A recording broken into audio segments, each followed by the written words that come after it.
Before I introduce our speaker, I just want to briefly explain the structure of the webinar.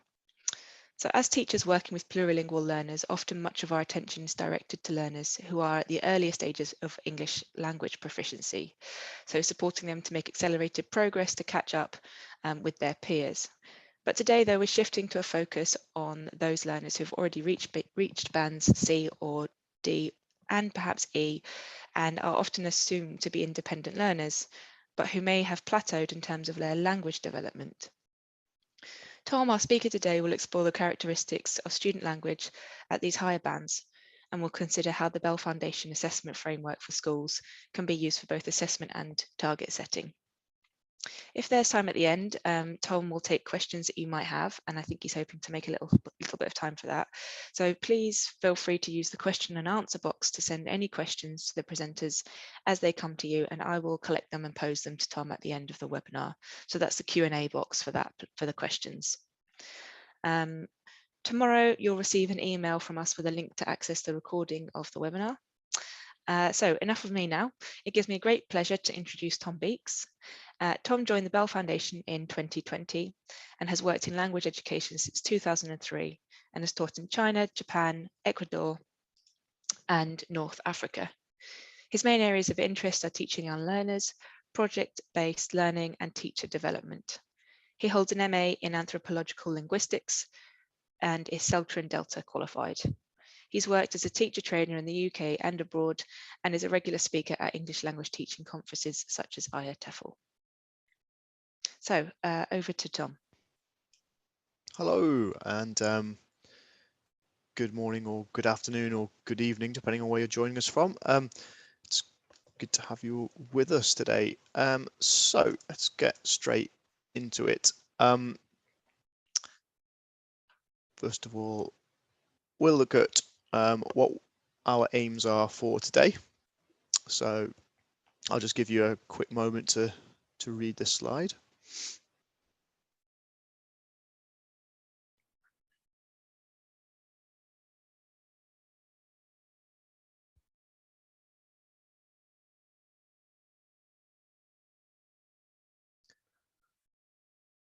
And as Emily mentioned, the sort of thinking behind this webinar really was, since we've started the Language for Results International Programme, we've noticed that a lot of the teachers that we've been working with have been asking questions about, so working with the more advanced learners, whereas, our work in the UK tends to be focused on those learners who are sort of most at need, which tends to be the new to English learners. And so I thought it would be interesting to explore it from the other direction. And this is where we're going to go today. So we're going to start off by looking at why it's important to focus on our higher proficiency learners, why they need some attention as well. And then we're going to look at the framework document itself in a bit of detail and talk about understanding it in more depth and learning how to use it more effectively to set targets for the learners.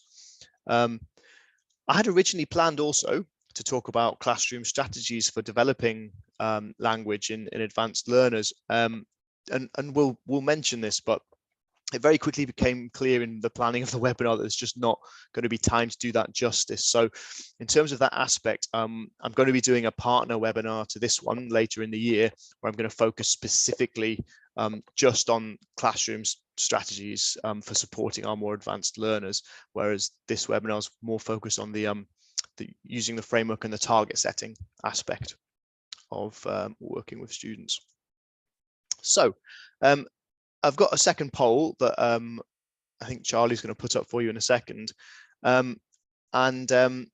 Basically, I just want to get a sense of how familiar those of you in the webinar are already with the EAL assessment framework for schools from the Bell Foundation. So if you could just let us know whether you are using it at the moment, whether you don't use it, but you've sort of heard about it, or whether you've never heard of it before, that would be kind of useful.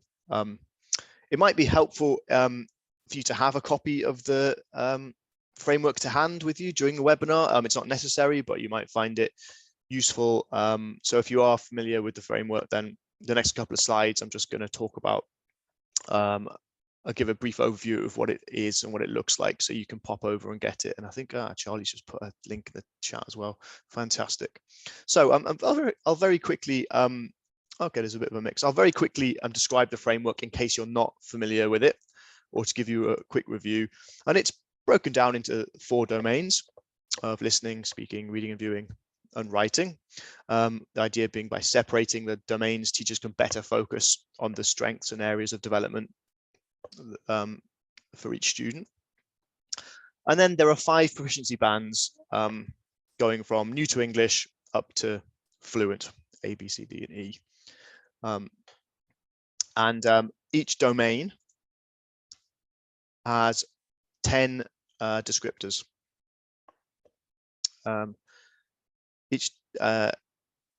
Yeah, and it looks like this. So the descriptors at the top show early development, and descriptors closer to the bottom of the framework are getting closer to the next band. But it's really important to point out that they're not expected to be achieved in order. This is a very approximate increase in development, and every student's different, and students will obviously achieve the descriptors in different ways. We can see here an example taken from band A of the speaking descriptors. So it goes from number 1, which is can produce simple words or phrases and express simple greetings, up to 10, where we're talking, and 9, where we're talking about communicating in longer utterances. Okay, so that's the framework, but why is it important for us to be focusing on our higher proficiency learners? Well, I'm going to give you a few reasons. First of all, here are the 5 proficiency bands used by the framework. These bands are aligned with the descriptors used by the English Department for Education. And research carried out by Professor Steve Strand at the University of Oxford tells us that learners operating at band C or above usually achieve above the UK national average academically. And this is across subjects and year groups. I think Emily will pop a link to the report in the comments if you're interested in getting more detail. But the main message is, you'll notice that learners at band C are very close to the national average, and this is the proficiency level at which many schools will stop offering kind of targeted support, and students will get placed into mainstream lessons in an international context. And this shows that actually we need to keep supporting them, giving them some level of support beyond band C, in order for them to maximize their academic potential. Similarly, more research, also by Professor Steve Strand, shows us that the time it takes to go from new to English to fluent or proficient user is usually around 6 or more years. Okay, we can be fairly sort of concrete about that as a time frame, and it's really important. Sorry, I'll go back. It's really important to remember that when we are dealing with parents, with school leadership, and with the students themselves, that it's going to take more than a couple of years of intensive English to get your English up to the level where you're fully proficient and able to perform to your maximum potential within the curriculum. Again, this is another reason why support needs to continue all the way up into the higher bands as well. Of course, not necessarily the same level of support, but we want to give some continued support at these levels. So the rest of the webinar, we're going to focus on ways that we might do that more effectively. This is also something that we mentioned before. So this is that the language learning plateau refers to this idea that learners tend to increase in proficiency very quickly initially, until they reach a certain level when they can kind of plateau out and the improvement comes more slowly. This is an idea that comes from Jack Richards, who writes about the adult kind of English language teaching sphere. But I think we can look at some of his ideas and apply them and reframe them to talk about our primary learners quite usefully too. So he identifies a number of problems that learners encounter or may encounter as they become more advanced. So one of these is there's a gap between their receptive and productive competence. So Richards describes this as learners who tend to have made greater progress in listening and reading, but are less competent in speaking and listening. And I think in some cases we find this might be the case with our learners, particularly in situations where learners have learned English primarily via kind of formal education, perhaps in a home language education context, and then they moved over to an international context kind of during their primary years. However, we also, I think, will be familiar in international education, we'll know from experience that younger learners, especially those in English medium contexts where they're exposed to a lot of English, can have very different profiles. Often we find that these learners might find that the sort of speaking and listening skills are actually really well developed, but they struggle perhaps with their reading and writing skills. They're not at the same level. And obviously that's true, I think, particularly when we start using more academic context as we move through the kind of primary years. Another thing Richard notes is that fluency can progress at the expense of complexity. Again, this is something I think that will be familiar to most of us. And this refers to learners having a basic repertoire of commonly used grammar, structures, and vocabulary, and especially where they've gained strategies for expressing meaning, but they lack the words and the structures they need to really communicate with more nuance, especially in more academic contexts. And it's important here to remember that fluency is not the same as proficiency. Okay, we all, I'm sure, met students who are really chatty and gregarious and are really good communicators, but you know, their language accuracy perhaps is still, if we actually listen to what they're saying, is still quite poor, and their range of expression is still quite limited in terms of the vocabulary they're using. They're just very, really, you know, productive at using the language and using other strategies to communicate easily. So we need to focus in on the language that they're actually using kind of objectively to assess where they are. Also, we'll notice that, you know, learners will tend to overuse the high frequency vocabulary items that occur every day and that they use every day, and they fail to acquire more nuanced and lower frequency vocabulary. And obviously in a school context, we're talking really about academic language here.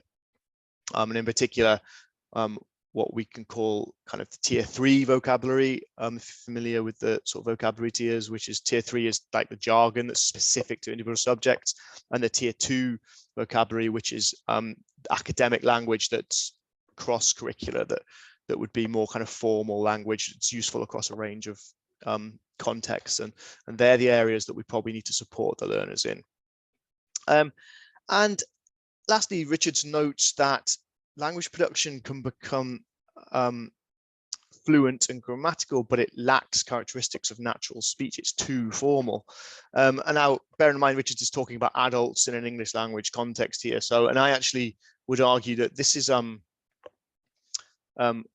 definitely not the case in my experience working with primary children, especially in international. It's much more common for perhaps the opposite to be the case. And I would sort of change this point to that language production is fluent, but it tends to lack characteristics of academic language. It's too informal, and that tends to be the challenge, doesn't it, of getting students to move from the conversational social English into the more academic use of English that's required as they move through their primary education. And of course, it's understandable why students do this. They use the language that's most accessible to them, and then they apply it to situations where it may not be appropriate. So again, it means that we need to be really clear about raising their awareness of when and how to use the language. And lastly, Richards notes there are often persistent fossilized errors, and again, we'll have all encountered the students who, no matter how many times we correct them, will make the same different errors. And I think the good news is, especially when we're working at the primary level, is brain plasticity is a wonderful thing, and it's much easier to get students to change their habits at that age than it is older students. And again, a large part of that is getting students to self-correct and understand and be aware of the errors that they're making, so that they can make changes to their own language production. Okay, so hopefully this has kind of provided us with a good platform for why we're focusing on our higher level learners. Let's look now at the framework in a bit more depth and kind of unpack what the upper bands look like. So here is just a random sample of descriptors taken from the framework in different domains and at different proficiency levels. We've got on the left taken from band A and band B, and on the right from band D and band E. So I would invite you just to have a quick read of these and kind of try and take note of what are the sort of common features of the band A and band B descriptors versus the band D and band E descriptors. And what are those kind of differences that you can note?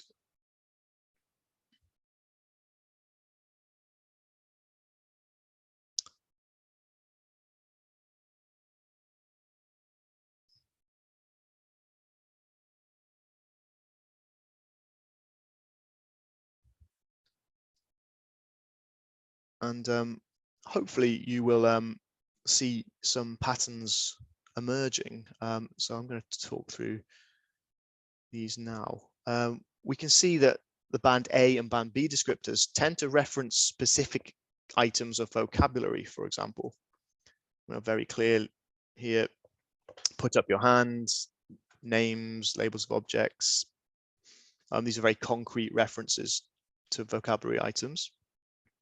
And also grammar structures. So here in the band B, we can see reference to yes or no questions and choice questions. We can also see that references to grammar terms are generally fairly simple and widely known, perhaps even for non-language specialists, okay? And they tend to refer to language at the word or the sentence level. Also, we can see that band A and B tend to include lots of examples of words or chunks that exemplify what the descriptors refer to. But as we move to the higher bands, the descriptors tend to include references to more abstract uses of language. And we've got examples here, things like appreciating shifts in style and register, evaluating an informational fictional text. And they more often refer to language at the level of text or genre. So we see mentions of oral presentations and narratives, argumentation, description. And this isn't to say that these bands are the bands at C, D, and E are less well written or valid. It's just that they are a reflection of the leap in complexity of the language requirements as you move up through the bands. So they necessarily become broader, I guess, and less concrete sometimes, especially at bands E and to a lesser extent D. So I think we can summarize these characteristics like this. So at band A, B, and C, we're looking more at the level of word, sentence, maybe paragraph. And at band D and E, we're looking more at the level of the text, the whole text or the whole discourse, if we're talking about spoken language. At band B, we're often looking at specific language items and structures. And at band D and E, maybe more abstract references. Band B tends to include linguistic item examples, and the higher bands, they're more likely to include examples of the text type or the genre of language being used rather than individual words. And I think all these characteristics make the lower bands a lot more accessible to teaching staff, especially those who don't have a language teaching background. And conversely, at the higher levels, it's harder to identify which descriptors have been met, perhaps, and it can be also trickier to set concrete and useful targets for language development. And again, especially if you're not a language specialist or an EAL specialist, although I appreciate, I think most of you on this webinar are. So we need to support teachers using the framework to help them more easily map the descriptors onto examples and so on. And we're going to look at ways we can do that as we move through. Before I move on, actually, you may be, if you work with early years or a kind of lower primary, what in the UK would be Key Stage 1 learners, you might be sort of thinking that talk about, you know, whole text and abstract abstract kind of references might seem very age inappropriate. And you'd be correct, but I think the thing to mention when we're just talking about the framework is that when you're working with children at the younger age of the spectrum, is to bear in mind that the framework has to encompass a really, you know, a really huge range of child development. It goes from the top end of early years all the way through to 11 and 12-year-olds. And that's a huge amount of child development that takes place independently of language proficiency. And what this means is it's likely that most younger children, regardless of their language proficiency, are going to find it hard to move beyond, I would say, sort of band C, particularly in regards to reading and writing. Now, that doesn't mean you should ignore band D and E, as all children are individuals, and you know, there will be exceptions depending on your context and your situation. But you shouldn't feel that something is wrong if no child is moving beyond, say, a kind of band C at the lower primary level. In fact, a child whose first language is English is unlikely to be meeting many of the band D and E criteria at that age. That's just child development. So developmentally, they will, we expect children at upper primary to be reaching those band D and band E descriptors in general. Okay, and our experience in the UK certainly has been that, you know, band C seems to be a sort of reasonable writing target, for example, for children at the end of year 3, say, or Key Stage 1.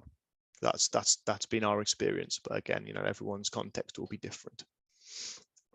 So how can we kind of demystify these more abstract and complex high-level descriptors? Well, one of the ways that I thought we could do this is by kind of posing questions that we can ask to help you or your colleagues better understand and get a feel for these descriptors.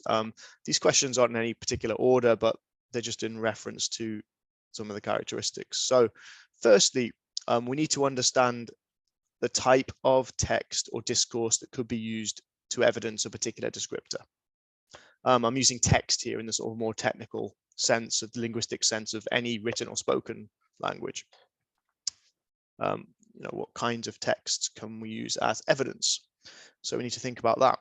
Next, we need to make the abstract more concrete by identifying and collecting examples from the curriculum that evidence these more abstract descriptors. Okay, so what examples can we find that we can use? And thirdly, we need to know and raise awareness of the characteristic language features of a particular text type or language activity that students will need to master. And so we can ask, you know, what are the features of the text? What are the language features? And particularly this final question is really important. Once you have a better understanding of the language features involved, then we can set more concrete, measurable and achievable targets. We're going to look at that next. So let's look at some specific descriptors to illustrate what this target setting process might look like. And I'm going to focus in the next section on the speaking and writing descriptors, because they're the ones that we most commonly use for assessment purposes. And they're the easiest also to evidence on a screen in a presentation like this. So let's look at speaking to begin with. So if we look at the overall descriptions of band C to E in speaking, We can see in band C that learners are beginning to be able to communicate spontaneously, although again, it's likely there's plenty of inaccuracies and a limited range of expression.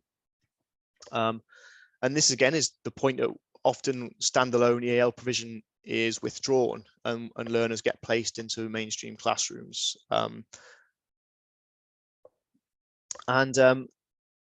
We'll see that as we move across the bands from C up to E, we can notice the following trends. We expect the language to have greater accuracy, okay, in terms of particularly the sort of grammar structures and things that they're using. We expect there to be greater spontaneity, so that means less scaffolding and less preparation being required. We expect there to be a greater range of expression, so that in terms of both structures, language structures, grammar structures, and also vocabulary choices as well. And we can see them operating across multiple subjects and topics as well. As they move across the bands, they're able to operate across a wider range of contexts. And of course, excuse me, language learners can use, they'll be able to use language more independently as they move forward as well. Although again, it's important to note that at primary level, we wouldn't be expecting, we're never going to be expecting completely independent language use. There'll always be some kind of scaffolding support put in place that is age expected and age appropriate. And it's important that many of these descriptors refer to age expected outcomes. So there will be significant differences in what is age expected from a 7-year-old compared to a 10 or 11-year-old. And sometimes we need to bear that in mind when we're interpreting some of these descriptors as well. Okay, so this is a general overview. Let's get a bit more kind of concrete. Well, I'm going to open out to you in the chat here a question. What types of speaking activity do you think could be used to collect evidence of a child's speaking? You can be as kind of specific or as woolly as you like, really, for this question. What kind of speaking activities do you think might be useful to observe to collect evidence of a child's speaking?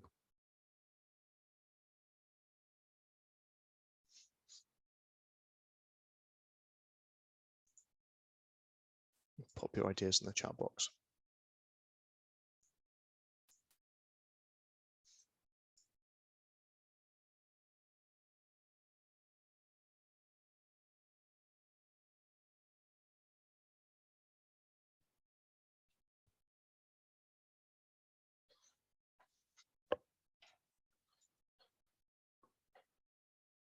Okay, that's all right. People are being a little bit shy today. Role play, excellent. That is a good example. Don't worry, I'm going to go through some examples with everyone right now, and we'll look at how they match to some of the descriptors. So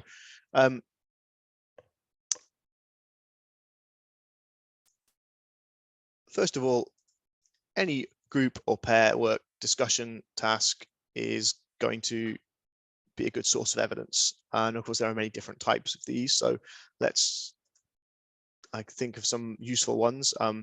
Comparison tasks, for example, when you ask students to just check their answers after doing an activity where they have to compare each other's work. That's a very simple comparison task. You may also have tasks where they're comparing, text or pictures or things as part of a lesson as well. And this links quite nicely to this band C descriptor here, where it talks about making comparisons and contrasting spontaneously. So this kind of activity will help us evidence this descriptor quite clearly. At the next band up, we're looking at band D. There's a descriptor that talks about comparing as well. So again, this might help us. These kind of activities will help see if students are able to do this.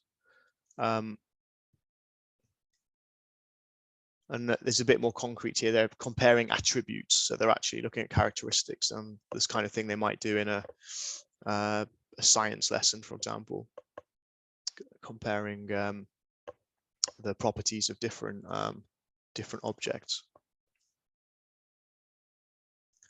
Another common task that works well in pairs or small groups are barrier games, where each student has some missing information that must be supplied by the other student. For example, gap fills, where they have different texts with different gaps, or a picture dictation where one student is describing and another one is drawing or labeling. You can find more information about barrier games on our Great Ideas page on the website. And one of the key language requirements in a barrier game activity, of course, is being able to answer questions. So I think, again, this maps quite nicely onto this descriptor from Band C. And also, students will need to be able to recount information to their partners during this. So this also would map nicely onto this descriptor.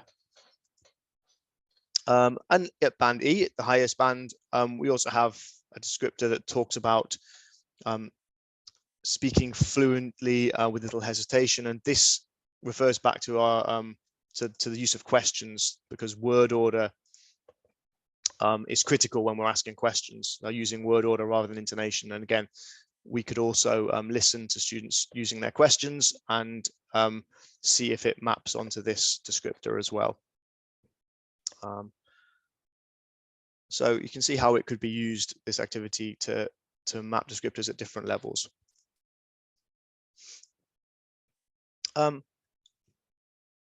We can also use problem-solving tasks and planning tasks with students. I think these are really productive linguistic tasks. Again, this will help us look at things like making observations and explaining ideas. Band D, making predictions. This will be a clear part of problem solving and planning tasks as well. Talking about things that are going to happen, hypothesizing, and at Band D, we also have comparing and contrasting ideas as well, which again will be part of potentially problem solving. They're having to suggest different ideas and discuss which ones they like the best. Okay. In the context of different subjects. Lastly, I think somebody mentioned role play in their suggestions, and this would probably fit into this aspect as well, which is, I think, storytelling, which is obviously something that happens a lot at, with our primary learners, and it's a really productive activity and involves, so many potential different tasks. And so we can make lots of useful connections to the framework here as well. So if we want to evidence things like the ability to retell events in a connective narrative, storytelling is going to be really helpful. The use of story language, the formulaic language that we find in stories, once upon a time, and that was the end of him, and things like that. We can also, when we're talking about experiences or telling stories, phrases of time and place are going to be important, and the ability to make longer phrases by using adjectives or clauses to expand descriptions. And also at Band D, this again, with the focus on producing longer utterances by using sort of linking elements, and things like pronoun reference it talks about here, but also use of connecting language as well. And at Band E, again, storytelling tasks will also help us understand things like the ability to students to make predictions, because we often have prediction tasks when it comes to when we're telling stories, where students look at scenes from a book or pictures and have to make predictions about what's going to happen. This specifically mentions stories, obviously, the ability to tell original stories with detail, with some detail.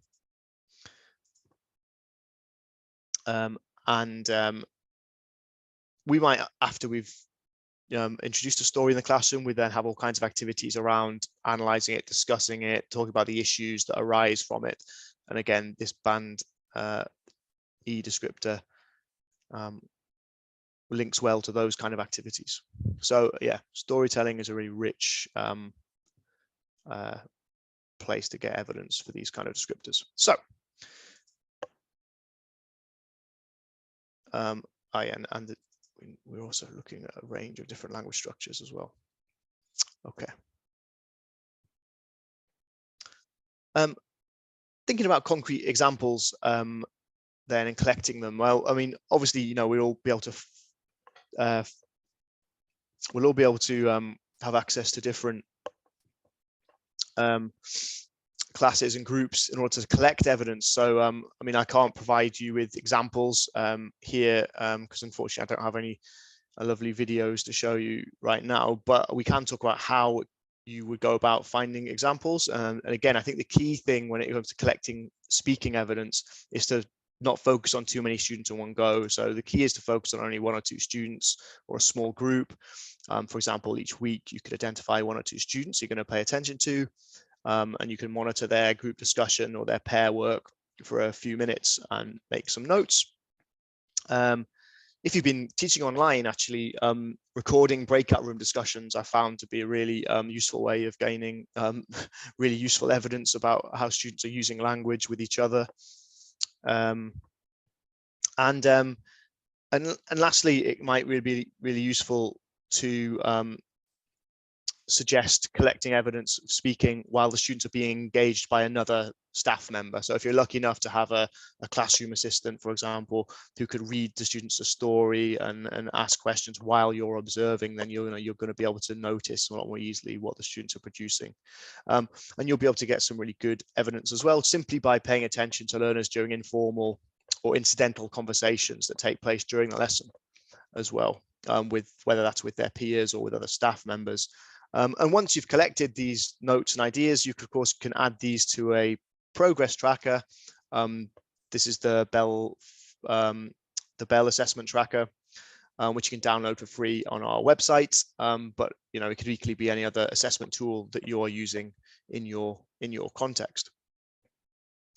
So we'll move on then from looking at oh, sorry, all my animations have got muddled up there, but we moved on from looking at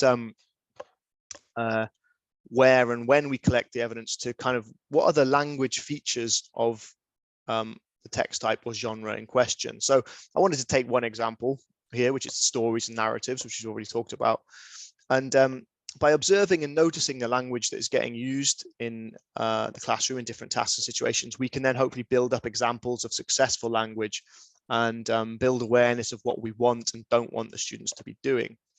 And I think this is also really helpful if we're working with teachers who are not language specialists and supporting them as well to notice this too. And this will help us answer the question, which is what are the language features that we want our students to produce. And so here are some examples from storytelling, as I mentioned. It's not an exhaustive list by any means, but it gives you some idea of the types of language that we might be looking for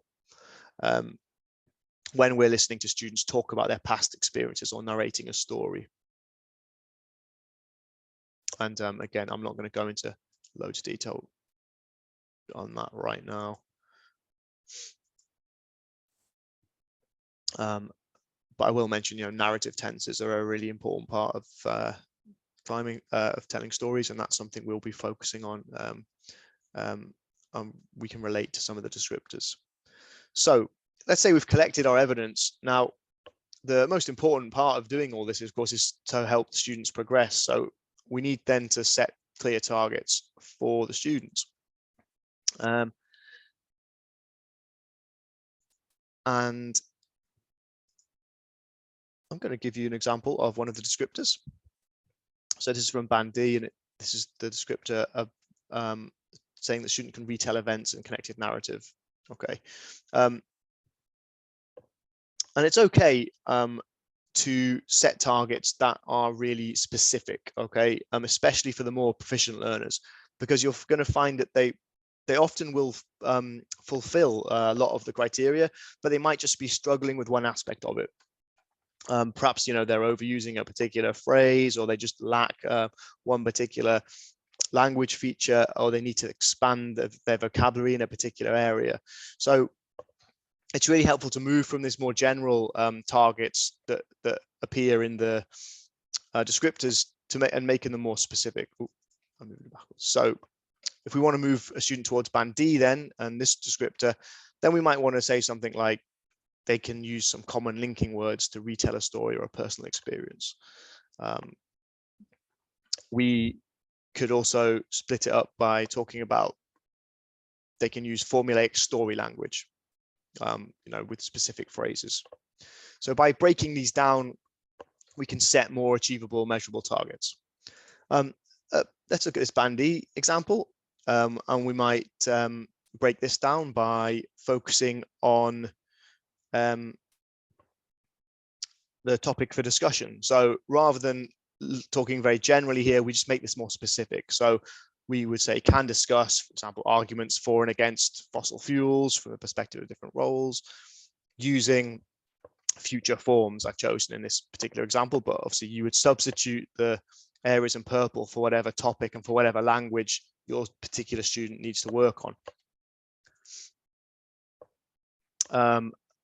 And it's another example. So, you know, again, these are obviously at band E, so we're talking really about upper primary. So obviously these topics are a little bit more towards the upper primary end. Okay, so the other important thing to say is that I think these targets can then inform the strategies that we use in the classroom. And we mentioned a few of those earlier, but I think activities that raise student awareness of language characteristics and train their noticing skills are going to be really, really important at these higher bands. And you'll also notice how the descriptors in the framework kind of point us towards certain activity types and pedagogical methods. So, you know, they're really guiding us towards using a lot of collaborative pair work, you know, discussion of ideas and things like that, which are really important for language development and also for the cognitive development of students at any age. So I think we can see how the framework can really help us use the help inform classroom practice as well. Okay, let's move on to writing. And again, here are the summaries for the writing bands. And I think the thing that strikes me here, particularly at band E, is that many of these characteristics are going to be challenging to achieve, even for fully proficient speakers of English, as I mentioned before. And it's really important to recognize that simply because someone's first language is English, it doesn't automatically mean that they are operating beyond our plurilingual learners in relation to a lot of these descriptors. So they'll have some of the same issues and they'll have some issues that are different. I don't think it's often very helpful to compare plurilingual learners to first language speakers of English. We really need to be taking our students as kind of individuals, really, with differing language needs that we have to cater for. And we'll notice, as with the speaking descriptors, there are many of the same patterns. There's a greater focus on accuracy, control, range, range of topics, independence of production. And again, they're all kind of taking place at age expected levels. And if we look at some examples from band C, I've just picked some descriptors that relate to each to this category, and there will be other that relate particularly to the writing extended text, which is something that at the upper bands we're expecting our students to start doing. So at band C, we can see these characteristics. We're trying to write, the students need to produce coherent sentences. They're attempting to write short texts. At band D, we're seeing that they're actually, we're expecting them to complete texts.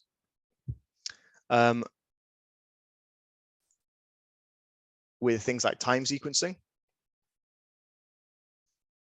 they're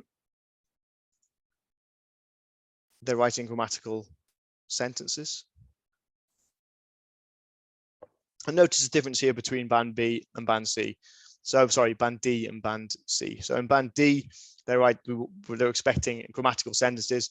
And in band C, we're expecting them to attempt to construct a coherent sentence. So, you know, there's a difference in the level of success that we're expecting here. And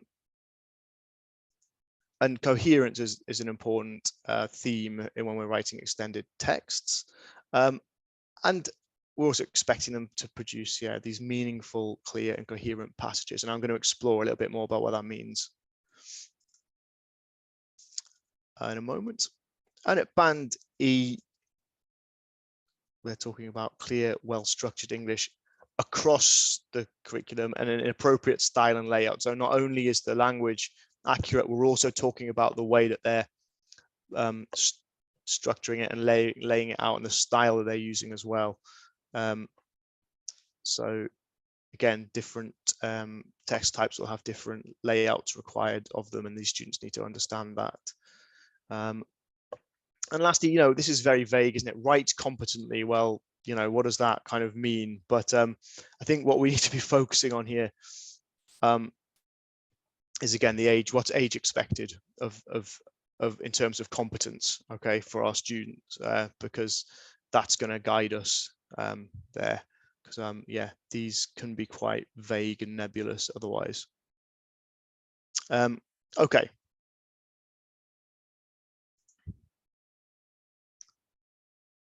So if we look at examples of test types. Well, I think for writing, you know, the world is our oyster. Anything that the students are producing is going to provide useful evidence. At lower bands, perhaps some sort of more controlled activities, journal, diary entries, picture descriptions, shorter text like email messages or postcards, the kind of things that pop up in textbooks. Moving forward, you know, at higher levels, the reports and investigations, and of course, as we mentioned, stories are going to be a very rich source of evidence. And again, the key thing here that I want to focus you on is that the importance of collecting evidence from different genres and different areas across the curriculum. In band C, they're talking about different genres. In band B, in band C, they're talking about attempting. So again, we're not expecting any kind of mastery. We're just, these are talking about first attempts here. So it doesn't need to be particularly spectacular, but they're trying. And band D, we're expecting to produce and combine meaningful phrases and sentences to create more coherent passages in different curriculum tasks again.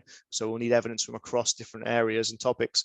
And at band E, we're expecting clear, well-structured English across the curriculum. So again, it's all about collecting evidence from different topics. Okay, so let's have a look at an example. I'm going to show you a text.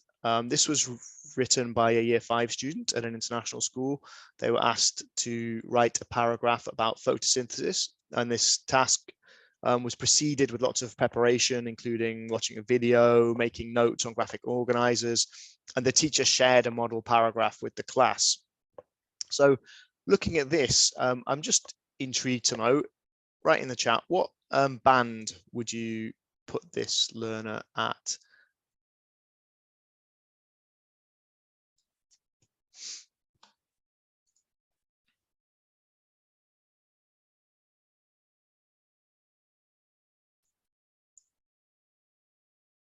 Have a guess. If you're not sure, don't worry.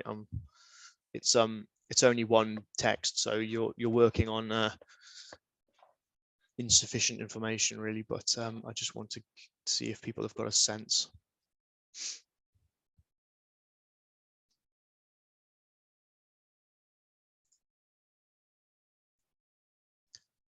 Susan's come up with D.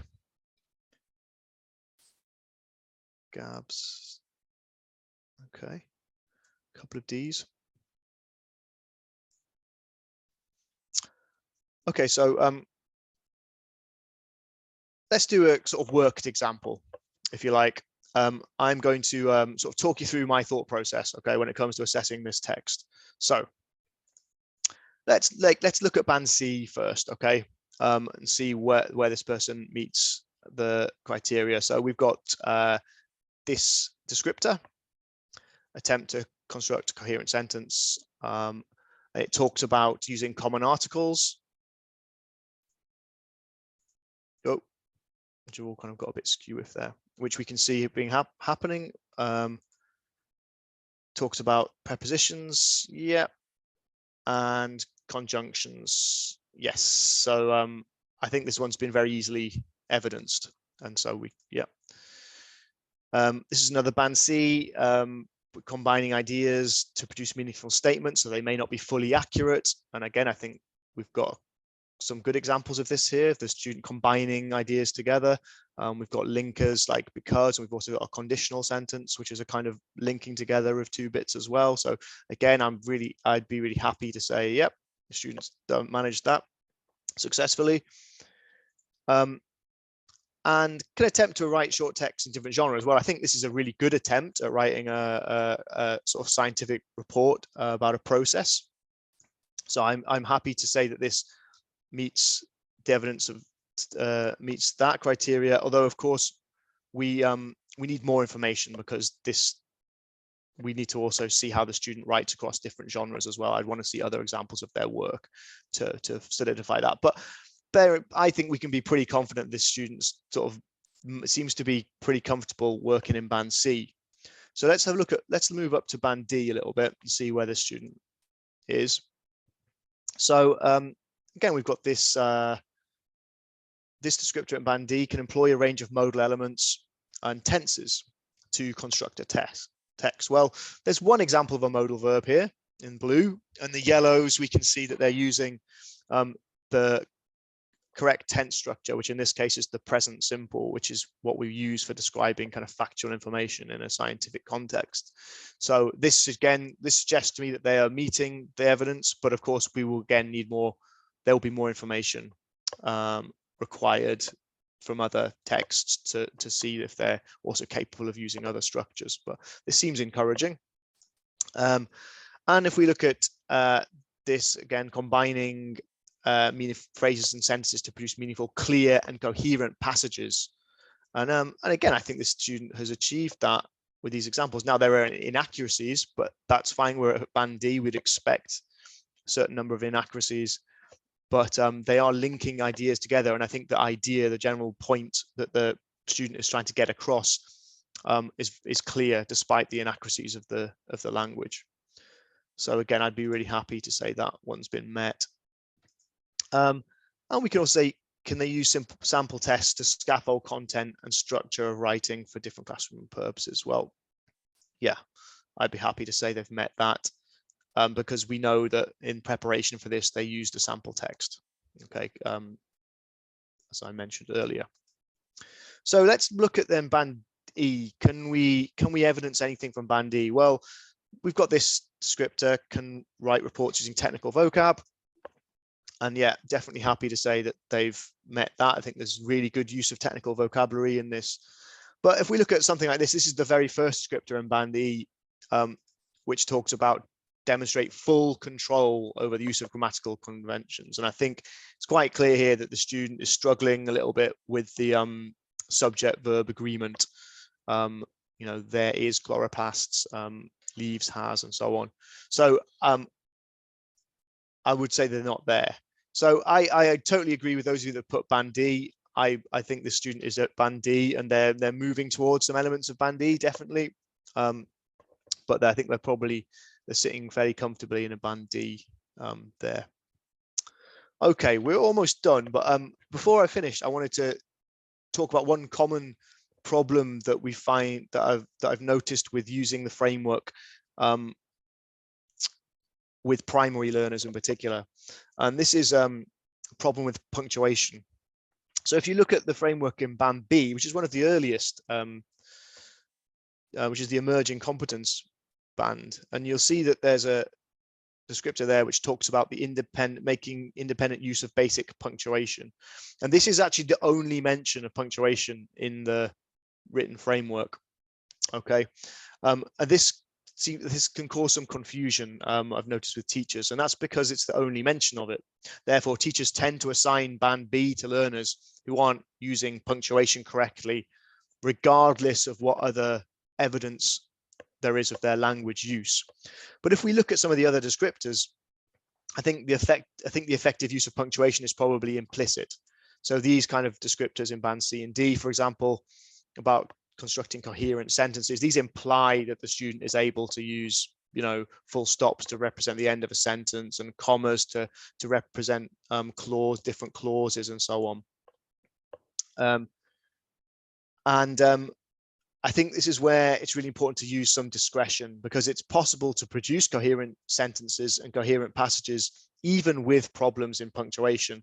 If we think about the example I just looked at, if we took out all the punctuation, it's still probably going to make a reasonable amount of sense to a reader, even if that's, you know, it's going to make it's not going to be as easy to read. So if we bear in mind as well that punctuation conventions vary hugely in other languages, so a student might be following conventions from their first language, for example, Spanish, because in Spanish they tend to use commas in situations where in English you would use a full stop, or in German where they will capitalize all nouns. So when we're thinking about assigning bands, we really, my advice is, you know, to take the descriptors across a whole band as a guide for how you classify a learner, not to rely solely on a single descriptor or get too hung up or latching on to a particular feature such as punctuation, just because it's highly visible and easily identified. We must take into account the age expected outcomes for each learner. And, you know, as we all know, first language English learners struggle with punctuation as well, well into, you know, into their primary years. So this shouldn't really blind us to the things that the learners are doing well. So I just wanted to sort of raise that as an issue that we've noticed. Okay, so as we come to an end, I just want to give you some things to think about, probably raising more questions and answers here, but here are some things that I'd like you to sort of take away when we're thinking about working with these higher level learners. First of all, what kind of activities do we use to help our learners, and how can the framework help inform these? Okay, so, you know, the kind of activities required to gather evidence, as I mentioned, will help plurilingual learners and English first language learners develop, and they should be included in lessons across subject areas. How can you better scrutinize the language demands of your subject if you're a subject teacher, or a particular topic if you're a class teacher and you're working across different topics? And if you're an EAL specialist, how can you help your colleagues understand better the language demands that a particular topic offers, or a particular subject offers? How can you share with colleagues? How can you collate examples, for example, of band C, band D, band E work, and particular individual examples that match onto certain descriptors to make it clearer to teachers what they're looking for? And how does this get embedded into planning and target setting in terms of lesson planning and setting targets for learners? You know, can you brainstorm kind of more concrete targets that relate to the really broad and vague higher level descriptors? And how can you make sure that language support for advanced students is the responsibility of all teachers? I think this is less of a hard sell in the primary, where teachers are very used to, you know, working across all kind of subject areas and supporting students holistically in that way. But it's a really important question that we need to ask. Oops, and yeah, and finally, just to say, as I mentioned before, this will be continued, and I'll be having another partner webinar to this, where we really look at some of the classroom strategies. We get a bit more practical, because I appreciate that was missing from this this discussion, but I still hope it's given you some ideas of how to work with the framework more effectively with your learners. Okay, I'm going to pass you over now to Emily and see if there are any questions. I know we're almost out of time, but I'm happy to stick around for a few more minutes if you are. Thanks, Tom, and thank you very much for that really clear and I think very useful webinar, something that's definitely missing, I think, as a discussion topic. So hopefully everyone found that as interesting as I did. We haven't actually had any questions apart from one which I think Charlie has answered already about where to find the EAL assessment tracker. So I didn't know if you had any final thoughts. We've got maybe one more minute and then I'll just round up. That's it. We're really, I mean, I've only got 1 minute. I think one thing I would mention is that with the framework, we have framework at primary level and we also have a framework at secondary level. And so one thing I did want to mention is that when students move up to secondary, they will be assessed using the secondary framework, and it's a separate thing. It's not a continuation. So a student who's operating at, say, band D or band E in the primary framework is not necessarily going to be operating at band D and band E in the secondary framework. In fact, it's likely they won't be, because again, the secondary framework has to encompass students from age 12 up to age 17, 18. So it would be really normal for a student at the higher level on the framework at primary to suddenly seemingly drop down a couple of bands when they get to secondary, and it's not because their language has got worse, it's simply because they're being compared against, you know, a different spectrum, a different set of descriptors. Yeah, I would just mention that as a cautionary tale if any of you are working across primary and secondary. Thanks. I think that's a really useful point. And that brings us to the end of our webinar. So before we finish, I'd just like to let you know of a couple of training opportunities coming up from the Bell Foundation. I don't know if, Tom, you could just skip forwards to the next slide. Thanks. So on the 12th of April, we've got a language awareness for teaching staff course that runs completely online. And that course increases the language awareness of teaching staff so that they can meet the language development needs of pupils who use EAL. So quite nicely connected to this webinar, actually, because what it does is it looks in a bit more detail at specific areas of language, particularly areas relating to grammar and vocabulary that cause the most difficulty typically for learners who use English as an additional language. And on the 18th of May, we have another course supporting learners with EAL for teaching assistants, again, all online. And that course aims to familiarise teaching assistants in international schools with some of the challenges that learners who use English as an additional language might face. So 2 courses coming up. You can find those on the website. If you are UK based, because I noticed there was someone who said they're from Bedford, in UK, there are other UK courses coming up which you can find on the website as well. So these are the international courses, and the UK courses are on the Bell Foundation website as well. Quick reminder that you'll get an email tomorrow with the recording of, with a link to the recording of the webinar. And when you leave the webinar today, a post-course evaluation form should appear in your browser, and you'll get a link to the same form in an email tomorrow. We'd be really grateful if you could spend just a couple of minutes to complete it, as it helps us to understand what we're doing well, what you'd like to see more of as well.